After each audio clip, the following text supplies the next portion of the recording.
আচ্ছা, আমার ভিডিওটা করার একটা উদ্দেশ্য যে বিদেশি ক্রিম আর বাংলাদেশি ক্রিম এই দুইটার মধ্যে আসলে পার্থক্যটা কতটুকু। এই অ্যাস্ট্রল ক্রিমটা কিন্তু এটা হচ্ছে ইউকের, এই ক্রিমটা ইউকের, যদিও প্লাস্টিক উঠে গেতেছে আমার ব্যবহার করতেছে। আর এটা হয়েছে আমাদের বাংলাদেশের লিলি কোম্পানি, সাকিব খানের এই কোম্পানিটা। তো এটা তো আমি প্রায় 1 বছর ধরে ইউজ করতেছি, অনেক বছর ধরে ইউজ করতেছি বলতে গেলে। কারণ এই ক্রিমটা প্রায় 13-14 বছর হবে ইউজ করি আমি। এটা বাইরে থেকে বাবা নিয়ে আসে এই ক্রিমগুলা ইউকে থেকে।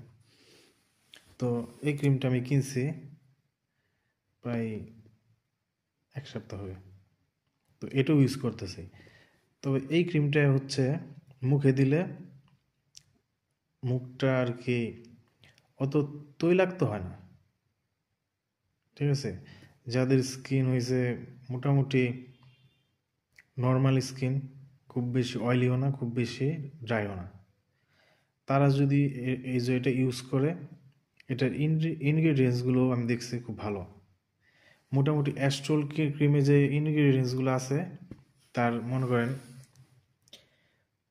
60% ইনগ্রিডিয়েন্টস এটার সাথে মিলে যদি কম্পেয়ার করি।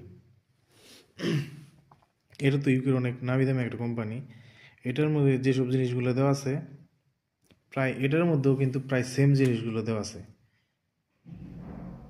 সো কেউ যদি মনে করেন 200 টাকার ভিতরে একটা ভালো ক্রিম চান, এই ক্রিমটা ইউজ করতে পারেন, খুব ভালো একটা ক্রিম।